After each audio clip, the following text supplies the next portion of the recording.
Well, what do the people, how do they respond to all this? And that's what's so amazing. If you're in chapter 19, it says that the heavens open in verse 11, and the people are there on earth, and they're watching him breaking through the sky. And verse 16 says of 19, he is got this King of Kings and Lord of Lords. So what do the people do? Well, there's a lot of description of that, and I'll just read these to you. It says in Matthew 24:30, the despised Jesus of Nazareth again appears, and when he does, the people start wailing. You know, they don't like Jesus as it is. But when he comes, this is what it says. This is what Jesus said in Matthew 24:30. The sign of the Son of Man will appear in heaven, and then all the tribes of the earth will mourn, and they will see the Son of Man coming on the clouds of heaven with power and great glory. So Jesus preached this, what it's in Revelation. He preached it in Matthew 24. And Joel puts it this way, Joel 1:15. Alas, for the day of the Lord is at hand. It will come as destruction from the Almighty. So the day of the Lord, Joel 1:15 says, is a day of destruction. Now do you see why dispensationalists say there's two comings of Christ? The one coming is comfort, and we're gathered in the clouds to meet the Lord in the air and to stay with him. The second coming, we're already with him, and we're coming on horses like armies from heaven, and he puts his fierce anger and tramples out all of the judgment on the earth. There's just such a disparity between them. The one, he's in the clouds. The other, his feet finally touch down in the Mount of Olives. The other is comfort, and those who meet him in the air go off to this banquet. The other one is judgment and all this doom. It says in Amos 5:20, there's more about this. It says, is not the day of the Lord, remember, day of the Lord is code for this tribulation wrath. Is not the day of the Lord darkness and not light?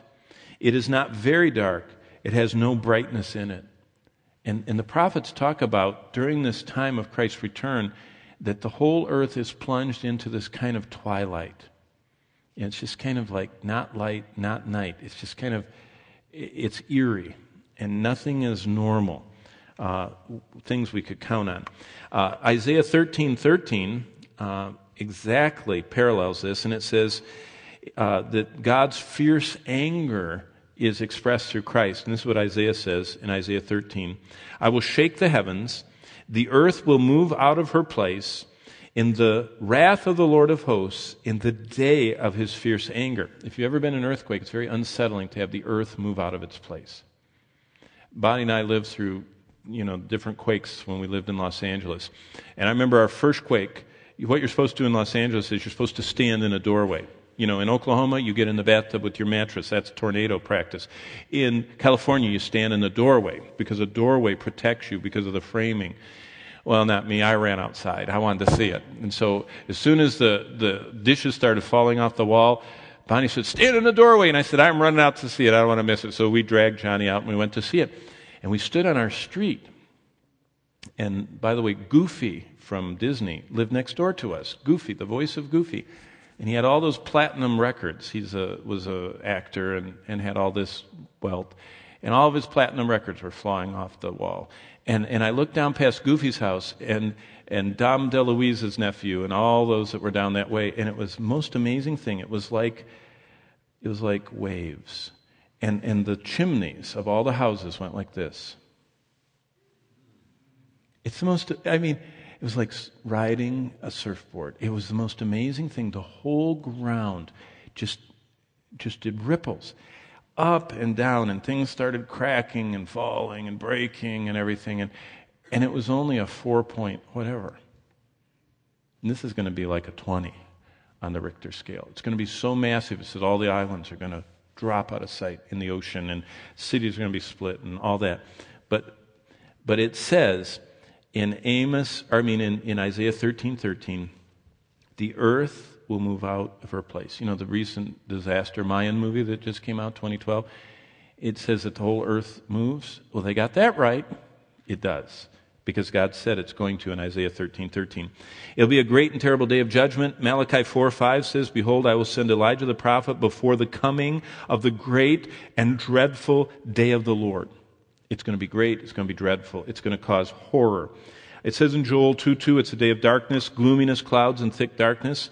And it says that it'll be like the morning clouds spread over the mountains, people great and strong like they've never seen before. There will be never any day like this after, even for many generations. Zechariah 14:6 says, it will come to pass in that day there will be no light, and all the lights will diminish. So that means that the sun is obscured. It means the stars and the moon are obscured. And even natural light seems to be, you just can't seem to turn the lights on. You can't get anything to be bright enough. It'll just be a terrible time. As long as you're in Revelation, back up to chapter 6, I want you to see where John picks up. He says this in Revelation 6, real quickly. In verse 15, the kings of the earth, the great men, the rich men, the commanders, the mighty men, every slave, every free man, hid themselves in caves and the rocks of the mountains. So they're running for the hills. It says in Revelation 6:15, and they will hide in the caverns and the rocks and the holes of the earth. You know, when the huge tornado came through in 99 in Oklahoma, people were just going into drain pipes. It was an F5, and it was just took away a whole mall right by where we were. We drove down the road, and the whole mall was gone. It's just a flat slab. It was the most amazing power display. Well, as that's happening in the tribulation, people are crawling in the drain pipes and going in the sewers anywhere they can.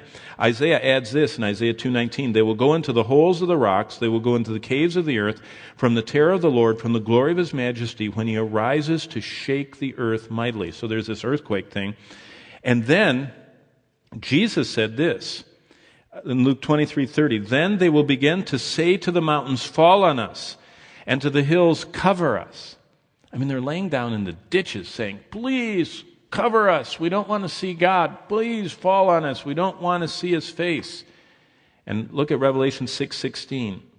And they said to the mountains and rocks, fall on us and hide us from the face of him who sits on the throne and from the wrath of the Lamb. And if you turn over to chapter 9 and verse 6, look at just another insight. It says, in these days men will seek death and will not find it. They will desire to die, and death will flee from them. See, there's no escape. You can't escape the wrath of God.